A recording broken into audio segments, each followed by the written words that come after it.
Ucap, SBY nggak ikut acara sidang tahunan MPR dan upacara di istana. Netizen nggak sanggup lihat Jokowi sukses ya Pak. Kok malah kabur ke Malaysia? Ditulis oleh tim redaksi jurnal, dikutip dari berbagai sumber. Saya tidak harus izin sama beliau. SBY bukan bawahan Jokowi. Partai Demokrat bukan partai koalisinya Pak Jokowi. Kami saling hormat menghormati. Sebagai presiden lebih baik dari Pak Jokowi nggak bisa. Karena sudah terjadi, sudah terlanjur buruk. Aib-aib sejarah ini akan terus dibuka selama orang-orang Demokrat masih membandingkan dan merasa Pak SBY lebih baik. Kalau Pak SBY waktu saya wapres itu kami mempunyai suatu pembagian tugas yang jelas. Saya mengurus masalah-masalah ekonomi, kesejahteraan, dan kita memang sejak awal menyepakati hal itu. Tentu sebagai presiden mengurus semuanya, tapi masalah-masalah ekonomi ini saya mengurus pelaksanaannya. Kalau Pak Jokowi itu semua hal kita rapatkan. Jadi semua disetujui dulu. Saya dengan beliau dan kemudian menteri yang bersangkutan. Dan Pak Jokowi juga akan selalu lebih baik dari Pak SBY sampai hari ini dan sampai kapanpun. Karena ya apa yang prestasi yang dilakukan oleh SBY apa gitu. Kalau kita ingat SBY yang kita ingat apa? Candi Hambalang, korupsi, Partai Demokrat dari ketua umum, sekjen, sekretaris, semuanya elitnya masuk penjara kan itu faktanya gitu. Udah nggak bisa dibantah lagi. Jadi saran saya bagi Demokrat ya introspeksi lah. Mengkritik itu boleh, silahkan. Tapi kalau Anda nyinyir, mempermasalahkan. Presiden ke-6 RI Susilo Bambang Yudhoyono atau SBY dipastikan tidak menghadiri pidato presiden di acara sidang tahunan MPR RI dan upacara di Istana Negara, serta sidang bersama DPR RI dan DPD RI bulan Agustus di tahun 2022 ini. Terkait lawatan SBY ke negeri jiran tersebut, nyatanya justru memicu sindiran telak dari warganet Indonesia. Salah satu netizen pengguna akun Twitter @alextam878 ikut memberikan komentar nyelekit terkait rencana Presiden ke-6 Susilo Bambang Yudhoyono atau SBY yang akan berkunjung ke Malaysia pada tanggal 14 sampai 18 Agustus mendatang. Komentar itu pun diunggah dalam akun Twitternya @alextam878 pada Senin 15 Agustus 2022. Netizen itu pun mengatakan jika SBY menolak hadir dalam acara sidang tahunan MPR dan upacara di istana karena SBY tidak sanggup menyaksikan keberhasilan dan kesuksesan Jokowi. Makanya SBY menghindar ke Malaysia. Bahkan netizen itu juga mengungkapkan bahwa ketidakhadiran SBY dalam acara kemerdekaan bangsa Indonesia itu tak memiliki efek apapun. Sementara itu, melansir dari Kompas TV, terkait rencana lawatan SBY ke Malaysia diungkap oleh Ketua Badan Pemenang Pemilu DPP Demokrat, yaitu Andi Arief dalam akun Twitternya. OTW Malaysia tanggal 14 sampai 18 Agustus menghadiri pidato SBY di depan Sitifas Universitas Kebangsaan Malaysia dan Sultan Selangor. Tweet Andi pada Minggu 14 Agustus. Andi juga melaporkan Presiden RI periode 2004 sampai 2009 dan 2009 sampai 2014 itu akan mengikuti upacara 17 Agustus di KBRI Malaysia. Selain itu, agenda lain SBY di Malaysia adalah mendampingi klub voli besutannya, yaitu Bagor Lavani, yang bakal melakukan uji tanding kontra tim negeri jiran.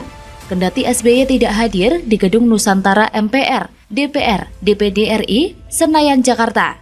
Putranya Agus Harimurti Yudhoyono selaku Ketua Umum Partai Demokrat terpantau menghadiri acara itu. Berdasarkan jadwal yang tertera di laman resmi DPR RI, Presiden Jokowi hari ini akan menyampaikan pidato dalam rangka menyampaikan laporan kinerja lembaga-lembaga negara dan pidato Hari Ulang Tahun atau HUT ke-77 Kemerdekaan RI. Setelahnya, Jokowi juga akan berpidato dalam rapat paripurna pembukaan masa persidangan 1 DPR RI tahun sidang 2022 sampai 2023 mulai pukul 13.30 WIB. Dalam kesempatan itu, Jokowi menyampaikan pengantar atau keterangan pemerintah atas rancangan undang-undang atau RUU tentang anggaran pendapatan dan belanja negara atau APBN tahun anggaran 2023 beserta nota keuangannya. Nah lo, ketebak deh, mentalitas SBY makin ciut ketika bersandingan dengan Presiden Jokowi. Mungkin nih, setelah sekian banyaknya kasus mega korupsi kolega dan jajarannya dibongkar habis oleh Presiden Jokowi, lantas membuat Pepo makin prihatin dan kabur ke negeri sebelah. Jokowi selama 8 tahun terakhir sebagai pemimpin puncak pemerintahan, ternyata tidak terus-menerus membangun branding, seolah dialah sosok sempurna bagi bangsa ini. Salah satu citra kedua yang melekat pada dirinya adalah dia kerap merangkul lawan-lawan politiknya. Namun di sisi lain dia kerap menghantam lawan politiknya yang penuh pertimbangan matang, senyap, akurat, dan sekali tembak mati sudah lawannya. Mungkin itu yang sudah dirasakan SBY ketika ia tidak mau menghadiri upacara di Istana Negara. Selain malu, SBY juga merasa takut dan takluk terhadap hantaman busur panah Jokowi yang selalu tepat sasaran membidik lawannya. Selama 8 tahun lamanya Jokowi menjabat, ia seakan tak pernah berhenti melucuti kebobrokan dinasti Cikeas. Pusingnya SBY menghadapi mantan anak buahnya yang menggelar KLB. Di tengah pusingnya dia menghadapi Muldoko, tapi tiba-tiba Presiden Jokowi dengan tenang mengatakan akan membangun kembali proyek Hambalang yang sudah lama mangkrak. Tentu hal itu membuat nurani SBY terhenyak dan lagi-lagi terkapar berkali-kali. Mungkin nih, larinya SBY ke Malaysia adalah tanda bahwa dia sudah kalah langkah dan malu menghadapinya. Ya semoga saja sifat playing victimnya gak makin akut deh. Wassalam. Tak bisa ngelak lagi, Pemprov DKI kena gugat arbitrase Singapura gara-gara Anies lancang terobos aturan gelaran Formula E, ditulis oleh tim redaksi jurnal dikutip dari berbagai sumber. Setelah diragukan banyak pihak, akhirnya balapan mobil listrik Formula E DKI Jakarta resmi terselenggara pada awal bulan Juni lalu. Meski telah diklaim sukses, namun hingga kini misteri di baliknya masih banyak yang belum terkuak. Mulai dari biaya komitmen fee yang disinyalir tak transparan, hingga soal uji kelayakan yang dinilai tidak sesuai federasi. Perihal kelayakan sirkuit, memang beberapa hari sebelum balapan digelar, FIA atau Federasi Automobil Internasional telah mengeluarkan lisensi homologasi untuk sirkuit Ancol. Sayangnya, lisensi yang didapat sirkuit Ancol hanya grade 3. Artinya, sirkuit Ancol tidak bisa digunakan untuk balapan F1. Adapun untuk balapan F1, sirkuit harus memenuhi homologasi grade 1. Tidak hanya untuk balapan F1, sirkuit Ancol juga tidak bisa digunakan untuk balapan motor karena dinilai terlalu berbahaya. Meski begitu, ada hal yang jauh lebih krusial yang mendera gelaran Formula E Jakarta. Seperti dalam cuitan pegiat media sosial Eko Kuntadi belum lama ini, ia menyinggung Formula E Holdings yang akan menggugat Pemprov DKI di arbitrasi Singapura dalam cuitannya 29 Mei lalu. Seperti yang diberitakan cnnindonesia.com, surat berisi laporan potensi wan prestasi Formula E dapat digugat di arbitrase internasional sempat beredar dan viral. Surat tersebut dilayangkan 15 Agustus tahun 2019. Dalam surat itu, Dispora menyampaikan bahwa Pemprov DKI wajib membayar biaya komitmen selama 5 tahun berturut-turut. Hal itu berdasarkan hasil kajian Dispora terhadap nota draft kesepahaman atau MOU antara Pemprov DKI Jakarta dengan Formula E Operation atau FIO Ltd selaku promotor dan pemegang lisensi Formula E. Dalam surat itu tercantum secara rinci kewajiban biaya komitmen yang harus dibayarkan Pemprov DKI selama 5 tahun berturut-turut. Jumlah 5 tahun pembayaran biaya komitmen yang wajib dibayar Pemprov DKI mencapai 121,102 juta pound sterling atau setara dengan 2,3 triliun rupiah. Meski akhirnya biaya komitmen yang wajib dibayarkan Pemprov DKI bisa turun menjadi hanya 560 miliar rupiah dan katanya sudah dibayarkan. Namun, jika menurut dari surat tersebut, pembayaran tetap harus dibayarkan hingga 5 tahun, hingga tahun 2024.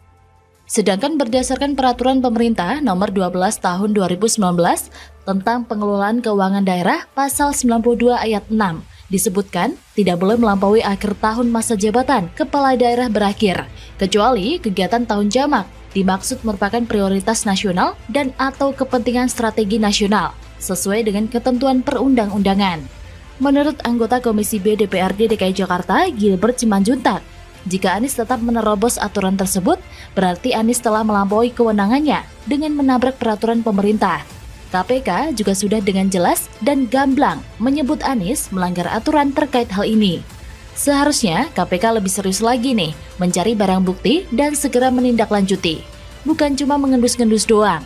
Anggaran yang seharusnya dapat dipakai untuk memperbaiki Jakarta lebih baik, hilang dan nguap begitu saja.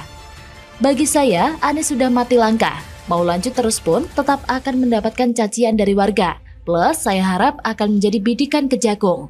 Apabila penerus Anies tidak melanjutkan hingga tuntas tahun 2024, bisa jadi arbitrase internasional sudah menunggu. Saya heran, siapa yang bodoh dalam masalah ini? Kenapa ketika pertama kali mengusulkan tidak melihat dulu klausul dari FIO yang diajukan ke Pemprov DKI? Ini bisa jadi karena Anies sangat berambisi menaikkan citra dirinya sehingga ia berharap acara ini akan sukses melambungkan namanya dan dapat dielu-elukan.